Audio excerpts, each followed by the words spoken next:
Assalamualaikum warahmatullahi wabarakatuh. Kisah ini terinspirasi dari peristiwa nyata dan dibuat untuk tujuan edukasi serta menggugah kesadaran. Nama, tempat, dan karakter dalam cerita ini telah diubah demi menjaga privasi semua pihak. Segala kesamaan dengan kejadian sebenarnya hanya bersifat kebetulan. Tonton sampai selesai karena akan sangat menguras emosi. Sebelum kita melanjutkan cerita ini, izinkan saya memohon sedikit kebaikan hati Anda.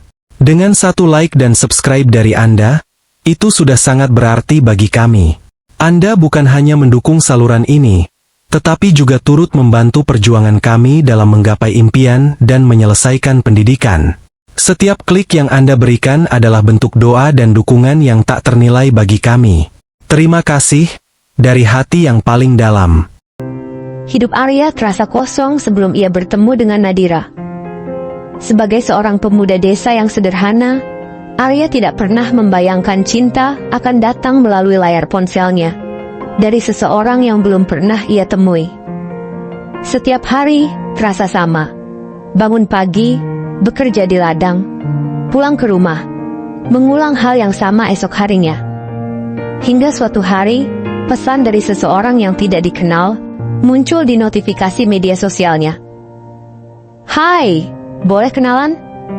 Itulah pesan pertama dari Nadira. Siapa sangka, dari kata-kata sederhana itu, hidup Arya berubah total. Dalam hitungan minggu, Nadira menjadi bagian dari kesehariannya.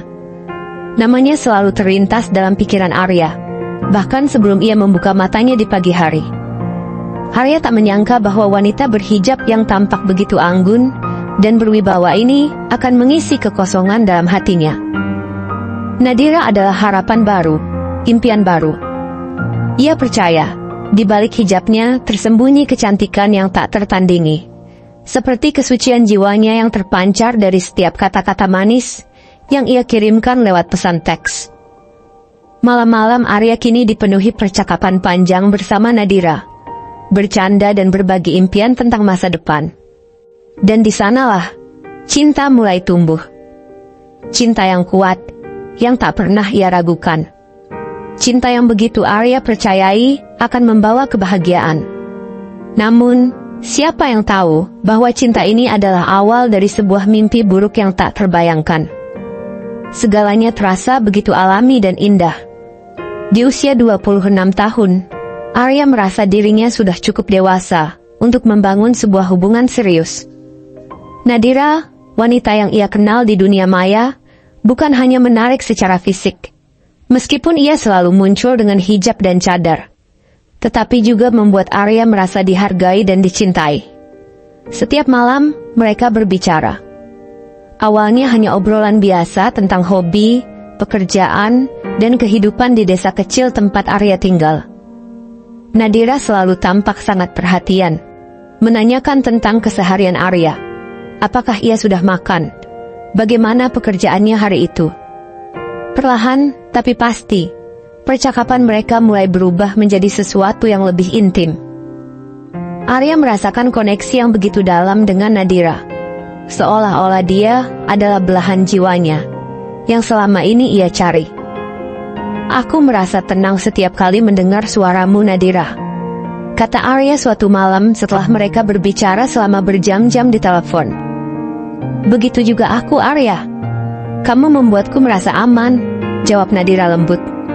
Dalam hati Arya, perasaan cinta mulai tumbuh. Seiring waktu, ia mulai membayangkan masa depan bersama Nadira. Mereka berbicara tentang pernikahan, tentang rumah yang akan mereka bangun, tentang anak-anak yang akan mereka besarkan. Semua tampak sempurna. Tidak ada yang mencurigakan. Arya percaya bahwa Nadira adalah wanita impiannya, seseorang yang Allah kirimkan untuk menjadi pendamping hidupnya. Namun, ada satu hal yang mengganggu Arya. Setiap kali ia meminta untuk bertemu langsung, Nadira selalu menolak. "Aku belum siap, Arya. Aku ingin kita lebih mengenal satu sama lain dulu," katanya. Arya mengerti dan menghormati keinginannya. Meskipun ada keraguan kecil di dalam hatinya, ia menolak untuk berpikir negatif. Mungkin dia memang sangat menjaga dirinya, pikir Arya. Setahun penuh mereka menjalin hubungan, tetapi Arya baru bertemu Nadira beberapa kali. Setiap kali bertemu, Nadira selalu mengenakan cadar yang menutupi wajahnya sepenuhnya. Arya tidak pernah melihat wajahnya secara langsung, hanya sekilas dari mata yang terlihat. Meski demikian, Arya tidak pernah merasa perlu mencurigai apapun. Ia terbuai oleh cinta yang mendalam, oleh percakapan panjang yang terasa sangat tulus. Aku yakin kita akan bersama selamanya, kata Arya suatu malam saat mereka berbicara tentang masa depan. Insya Allah, Arya, aku juga berharap demikian, jawab Nadira dengan nada yang selalu membuat hati Arya bergetar. Sementara hati Arya penuh dengan harapan, keluarganya mulai merasakan sesuatu yang tidak beres. Ibunya, seorang wanita desa yang bijaksana, merasa ada yang aneh dengan hubungan putranya. Nadira terlalu tertutup, bahkan dengan keluarga calon suaminya sendiri. Setiap kali ia datang ke rumah Arya, ia selalu menjaga jarak. Tidak pernah ada percakapan yang mendalam antara Nadira dan keluarga Arya. Dia sangat pendiam dan selalu menutupi wajahnya, bisik ibunya suatu hari. Kenapa dia tidak pernah terlihat nyaman berada di sekitar kita? Arya tidak ingin mendengarkan. Baginya, cinta adalah tentang saling percaya. Ia tidak ingin merusak kepercayaannya kepada Nadira, hanya karena desas-desus yang belum tentu benar. Tetapi di dalam hatinya, kegelisahan mulai tumbuh. Setiap kali ia mencoba mendekatkan diri secara fisik, Nadira selalu menolak. Aku belum siap, katanya, atau aku sedang tidak enak badan. Meski demikian, Arya tidak ingin memaksa. Ia percaya bahwa Nadira memiliki alasannya sendiri. Tapi semakin lama, alasan itu semakin sulit diterima oleh logikanya. Ada sesuatu yang ia rasakan, sesuatu yang tidak bisa ia ungkapkan dengan kata-kata. Setiap kali mereka bertemu, Arya merasakan jarak yang tak terlihat di antara mereka. Nadira, meski hadir secara fisik, selalu tampak menjauh secara emosional. Keluarga Nadira juga terasa jauh dari kehidupan Arya. Setiap kali Arya menanyakan tentang orang tuanya, Nadira selalu memberikan jawaban yang samar. Ayahku sudah lama pergi. Aku tidak punya banyak hubungan dengan keluargaku, katanya. Arya menerima alasan itu tanpa banyak pertanyaan. Tetapi dalam hatinya, pertanyaan-pertanyaan itu terus tumbuh. Mengapa seseorang yang begitu ia cintai tampak begitu tertutup? Suatu malam, saat duduk di kamarnya setelah berbicara dengan Nadira di telepon, Arya merenung. Ia memikirkan semua momen yang mereka habiskan bersama. Meskipun Nadira selalu ada untuknya secara emosional, ada sesuatu yang hilang. Arya tidak bisa mengguncang perasaan bahwa ada sesuatu yang disembunyikan. Namun, cinta yang begitu kuat membuatnya menepis semua kecurigaan itu. Bagaimana mungkin seseorang yang selalu bersikap baik dan perhatian sepertinya berbohong? 12 April 2024. Arya tidak pernah merasa sebahagia ini sebelumnya. Pernikahan yang ia impikan akhirnya tiba, dan ia akan resmi menikah dengan wanita yang sangat ia cintai. Nadira, wanita berhijab yang selama ini ia kenal dengan hati penuh kelembutan, akan menjadi pendamping hidupnya. Di desa kecil Wangunjaya, kabar pernikahan Arya menjadi perbincangan.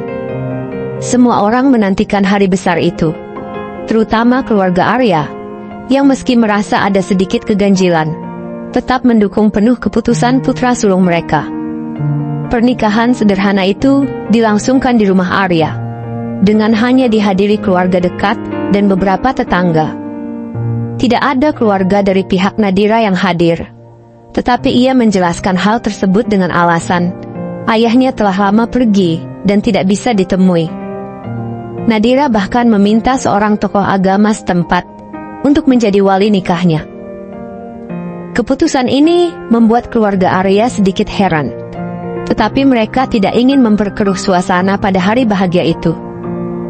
Mereka memilih untuk percaya bahwa mungkin memang ada alasan mendalam di balik ketidakhadiran keluarga Nadira. Ketika Nadira muncul di hari pernikahan itu, dengan busana pengantin putih yang indah dan cadar yang tetap menutupi wajahnya, Arya tidak bisa menahan air mata haru. Ia menatap calon istrinya dengan penuh cinta. Baginya, Nadira adalah sosok wanita yang sempurna, sederhana, taat, dan penuh perhatian. Arya yakin bahwa pernikahan ini adalah awal dari kehidupan baru yang dipenuhi kebahagiaan. Namun, ada kejanggalan yang mulai terasa pada malam pertama mereka sebagai suami istri. Malam itu, setelah semua tamu pulang dan suasana rumah kembali tenang, Arya dan Nadira akhirnya berada di kamar mereka. Rasa gugup bercampur dengan kebahagiaan memenuhi diri Arya. Ia menantikan momen intim pertama mereka, momen yang selama ini ia impikan sebagai simbol ikatan cinta yang lebih mendalam. Tetapi, ketika Arya mulai mendekat untuk menyentuh Nadira, ada ketegangan yang terasa dari tubuhnya. Nadira menoleh padanya dengan lembut, tetapi ia meminta satu hal yang membuat Arya sedikit terkejut. "Arya, matikan lampunya dulu," kata Nadira dengan suara lembut, tetapi terdengar seperti perintah yang tidak bisa ditawar. Arya mengerutkan kening, tetapi kemudian mengangguk. "Baik, kalau itu membuatmu lebih nyaman." Tanpa banyak berpikir, Arya mematikan lampu di kamar, membuat ruangan itu menjadi gelap gulita. Dalam pikirannya, mungkin Nadira merasa malu atau gugup, dan ia tidak ingin menekannya. Baginya, ini adalah hal kecil yang tidak perlu dipersoalkan. Tetapi saat malam semakin larut, Arya mulai merasakan ada sesuatu yang aneh. Setiap kali Arya mencoba mendekat, Nadira selalu menghindar. Ada jarak yang tidak bisa ia lewati, seolah ada dinding tak terlihat yang memisahkan mereka. Arya, yang sudah menanti momen ini begitu lama, merasa bingung dan sedikit kecewa. "Nadira, ada apa? Apa kamu tidak nyaman?" Arya bertanya lembut, mencoba memahami istrinya. Nadira, yang masih berada dalam kegelapan itu, menjawab dengan suara pelan. "Aku sedang tidak enak badan Arya. Aku mohon, sabar dulu. Mungkin besok aku akan merasa lebih baik." Arya menarik napas panjang, menahan rasa kecewanya. Ia tidak ingin memaksa Nadira jika ia benar-benar merasa tidak nyaman. Tetapi dalam hati kecilnya, Arya merasa ada sesuatu yang salah. Meskipun demikian, ia memilih untuk tidak bertanya lebih jauh. Mungkin dia benar-benar sedang tidak siap, pikirnya. Namun, malam-malam berikutnya hanya membawa lebih banyak kejanggalan. Setiap kali Arya mencoba mendekati Nadira untuk memenuhi haknya sebagai suami, Nadira selalu menolak dengan alasan yang sama. Sedang datang bulan, atau merasa tidak enak badan. Dan setiap kali mereka berada di ranjang, Nadira selalu meminta satu hal yang sama, agar lampu dimatikan. Dan ketika akhirnya Arya berhasil lebih mendekat, Nadira selalu meminta agar ia yang berada di atas. Permintaan Nadira ini membuat Arya semakin bingung. Setiap kali ia menyarankan untuk berganti posisi atau mendekatinya dengan cara yang lebih lembut, Nadira selalu menolak dengan alasan tidak nyaman atau merasa sakit. Arya mulai merasa bahwa ini bukan lagi sekadar masalah fisik. Ada sesuatu yang disembunyikan istrinya. "Nadira, kenapa kita selalu harus begini? Apa kamu tidak mempercayaiku?" tanya Arya pada suatu malam, frustrasi dengan situasi yang tidak kunjung berubah. "Aku hanya merasa lebih nyaman begini, Arya. Aku mohon, jangan tanya lebih jauh. Berikan aku waktu," jawab Nadira dengan suara yang terdengar lembut, tetapi juga tegas. Arya, yang hatinya penuh cinta untuk Nadira, memilih untuk kembali mengalah, berharap bahwa suatu saat Nadira akan merasa lebih nyaman.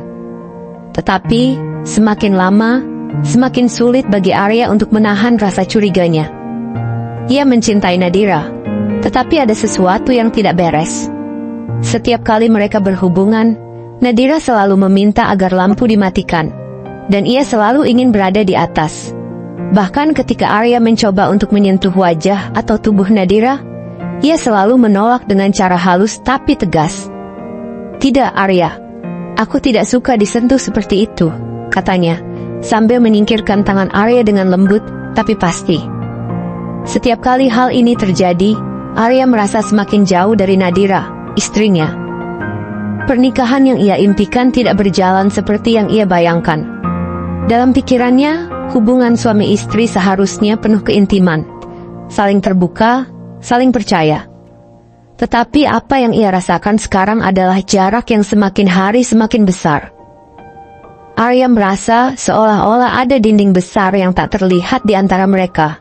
Dan meskipun ia berusaha keras untuk mendekat, dinding itu tetap ada, membuatnya merasa tidak pernah benar-benar bisa menyentuh hati Nadira. Di luar kamar mereka, Nadira tetap bersikap seperti biasanya, lembut, penuh perhatian, dan sangat menjaga sopan santun. Tetapi di dalam kamar, setiap malam, Arya merasa ada yang hilang. Ada sesuatu yang tidak bisa ia pahami, sesuatu yang terus mengganggu pikirannya. Pernikahan yang ia bayangkan sebagai awal dari kebahagiaan, kini terasa seperti sebuah kebingungan yang tak berujung. Arya tidak tahu harus bagaimana lagi. Setiap kali ia mencoba untuk lebih dekat, Nadira selalu menarik diri, dengan alasan yang sama. Dan setiap kali, ia selalu meminta lampu dimatikan, seolah-olah kegelapan adalah satu-satunya tempat di mana Nadira merasa aman. Suatu malam, Arya tidak bisa lagi menahan rasa frustrasinya. Setelah berulang kali ditolak, ia duduk di tepi ranjang, menatap ke dalam kegelapan kamar mereka. Nadira, apa sebenarnya yang sedang terjadi? Kenapa kamu selalu menghindar? Kita ini suami istri, tapi aku merasa seperti orang asing bagimu. Suasana hening selama beberapa saat. Nadira tidak menjawab segera. Kemudian, dengan suara pelan dan tenang, ia berkata, "Arya, aku mohon.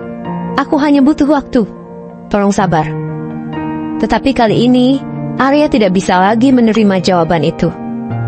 "Berapa lama lagi, Nadira? Setiap kali aku mendekat, kamu selalu meminta lampu dimatikan. Setiap kali kita melakukannya, kamu selalu ingin berada di atas.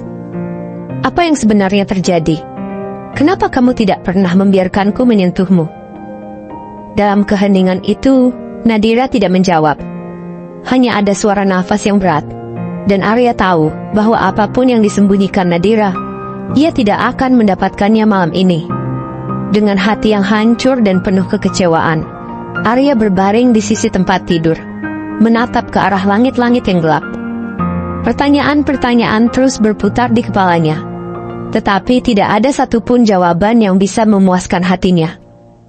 Pernikahan mereka baru berlangsung beberapa minggu, tetapi Arya sudah mulai merasa bahwa kebahagiaan yang ia impikan mungkin tidak akan pernah terwujud. Malam itu, Arya duduk sendirian di ruang tamu rumahnya, menatap ke arah jendela yang terbuka lebar. Angin malam bertiup lembut, tetapi dinginnya tak mampu menenangkan perasaannya. Pikirannya berputar-putar, diliputi oleh kecurigaan dan kebingungan yang tak kunjung pergi. Setiap kali ia memikirkan Nadira, wanita yang sudah menjadi istrinya, perasaan aneh menyelimutinya. Ada begitu banyak hal yang terasa salah, begitu banyak kejanggalan yang tak dapat ia abaikan lagi. Selama ini, ia mencoba menepis rasa curiga itu. Ia mencintai Nadira dan tidak ingin berpikir buruk tentangnya. Namun, setiap malam yang mereka habiskan bersama, setiap kali Nadira menolak untuk berhubungan intim dengan alasan yang sama, kecurigaan itu semakin sulit ditepis. Nadira selalu meminta lampu dimatikan, dan selalu menghindari disentuh. Setiap kali Arya mencoba memeluknya, Nadira akan menggeliat, seolah sentuhan Arya membuatnya tidak nyaman. Kenapa? Apa yang sebenarnya sedang terjadi? Arya berbisik pada dirinya sendiri, berharap ada jawaban yang datang dari kegelapan malam. Rasa frustrasi mulai meresap dalam dirinya. Arya bukan tipe pria yang mudah menyerah, tetapi situasi ini membuatnya merasa tak berdaya. Pernikahan yang selama ini ia bayangkan sebagai awal dari kebahagiaan, kini terasa seperti mimpi buruk. Nadira, yang dulunya ia cintai dengan sepenuh hati, mulai tampak seperti teka-teki yang tak bisa ia pahami. Arya merasa seolah-olah ia hidup bersama orang asing. Kecurigaan mulai membesar di dalam hatinya, hingga suatu hari ia memutuskan untuk berbicara dengan ibunya. "Bu, aku merasa ada sesuatu yang aneh dengan Nadira," kata Arya saat mereka sedang duduk bersama di ruang makan. Ibunya menatapnya dengan pandangan penuh perhatian. "Ada apa, Nak? Apa yang terjadi?" tanya ibunya lembut. Wajahnya dipenuhi kekhawatiran. Arya ragu sejenak. "Setiap kali kami akan berhubungan, dia selalu menolak. Alasannya selalu sama, Bu. Entah itu datang bulan, atau merasa tidak enak badan. Dia selalu minta lampu dimatikan. Dan setiap kali kami bersama, dia tidak pernah mau disentuh." Arya menghela napas panjang, mencoba menenangkan perasaannya yang bergejolak. Aku tidak tahu harus bagaimana lagi." Ibunya terdiam sejenak, berpikir. "Arya, apakah kamu pernah bertanya lebih jauh tentang latar belakang Nadira? Tentang keluarganya?" Arya menggeleng. Selama ini, ia terlalu terbuai oleh perasaan cintanya. Nadira selalu mengatakan bahwa keluarganya tinggal jauh dan sulit dihubungi. Dan Arya, karena begitu mencintainya, tidak pernah mempersoalkan hal itu. Tapi kini, setelah mendengar kata-kata ibunya, ia mulai merasa bahwa ada sesuatu yang sengaja disembunyikan. "Kita harus mencari tahu lebih banyak tentang Nadira," kata ibunya dengan tegas. "Ada sesuatu yang tidak beres di sini." Arya mengangguk, dan tanpa membuang waktu lagi, ia memutuskan untuk mencari tahu kebenaran di balik sosok istrinya. Ia tidak tahu harus mulai dari mana, tetapi ia ingat bahwa Nadira pernah bercerita tentang sebuah desa kecil di mana keluarganya tinggal. Dengan informasi itu, Arya dan keluarganya memutuskan untuk menelusuri jejak keluarga Nadira. Beberapa hari kemudian, mereka melakukan perjalanan ke desa yang disebutkan oleh Nadira. Saat tiba di sana, Arya merasa jantungnya berdetak kencang. Ada perasaan aneh yang menggerogoti dirinya, seolah-olah ia akan menghadapi sesuatu yang sangat besar, dan tidak siap untuk menerimanya. Di desa itu, mereka bertanya kepada beberapa warga, hingga akhirnya berhasil menemukan seseorang yang mengaku mengenal Nadira. Tapi apa yang mereka dengar membuat Arya hampir tak percaya. "Maaf, siapa yang kamu maksud? Nadira?" tanya salah seorang warga dengan raut wajah bingung. "Di sini tidak ada yang bernama Nadira. Tapi kalau yang kamu maksud adalah Erik, mungkin itu orang yang sama." "Erik?" Arya terkejut. "Siapa Erik?" Warga itu mengangguk pelan. "Ya, Erik.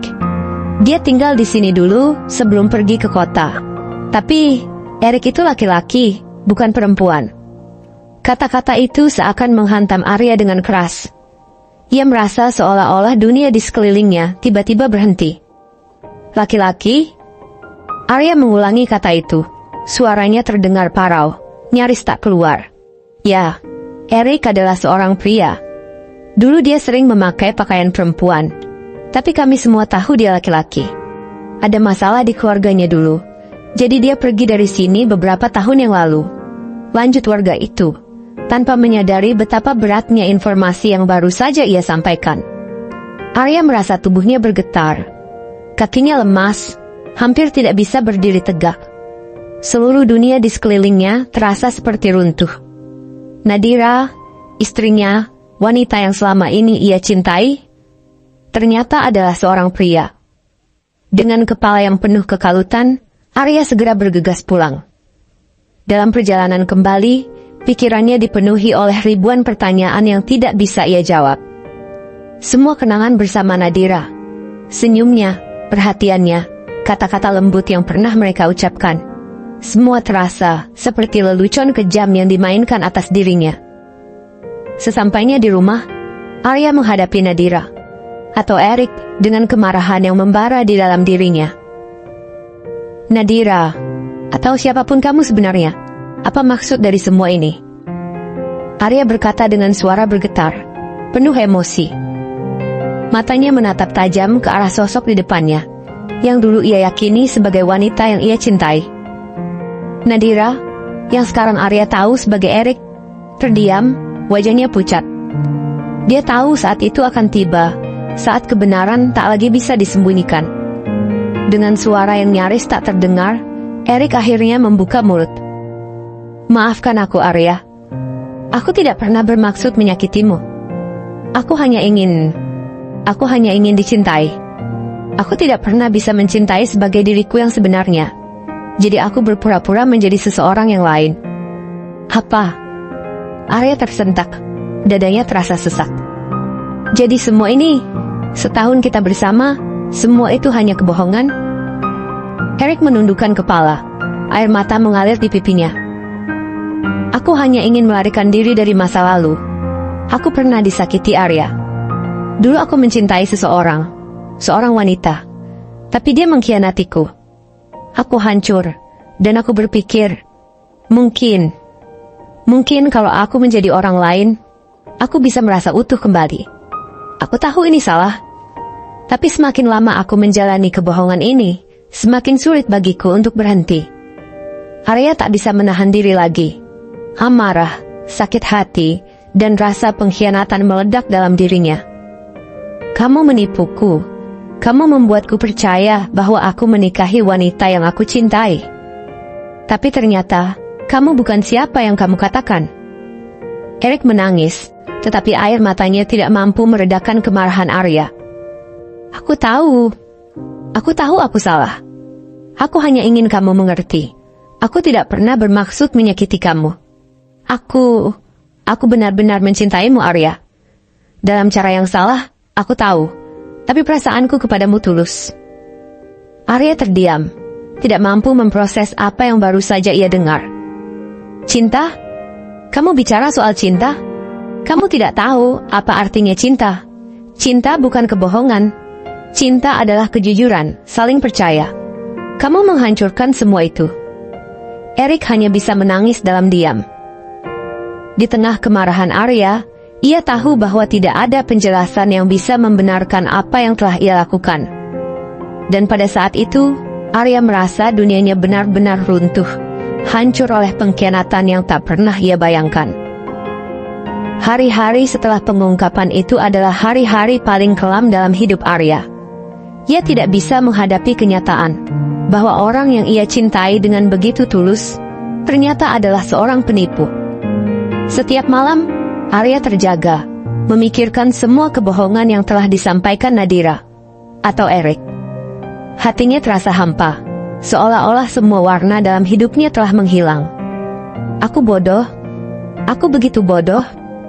Arya berulang kali menyalahkan dirinya sendiri. Ia merasa seolah-olah ia telah ditipu karena terlalu mudah percaya. Ia tidak tahu bagaimana ia bisa melanjutkan hidup setelah ini. Keluarganya mencoba untuk mendukungnya, tetapi Arya tahu bahwa luka di hatinya tidak akan mudah sembuh. Di dalam kepedihannya, Arya merasa bahwa ia tidak akan pernah bisa percaya pada cinta lagi. Cinta yang pernah menjadi sumber kebahagiaan baginya, kini hanya meninggalkan bekas luka yang dalam. Meski ia mencoba melanjutkan hidup, Arya tahu bahwa kenangan tentang Nadira atau Erik akan terus menghantuinya. Dan begitulah, kisah cinta yang berakhir dengan pengkhianatan ini mengajarkan Arya bahwa tidak semua yang tampak indah adalah kebenaran.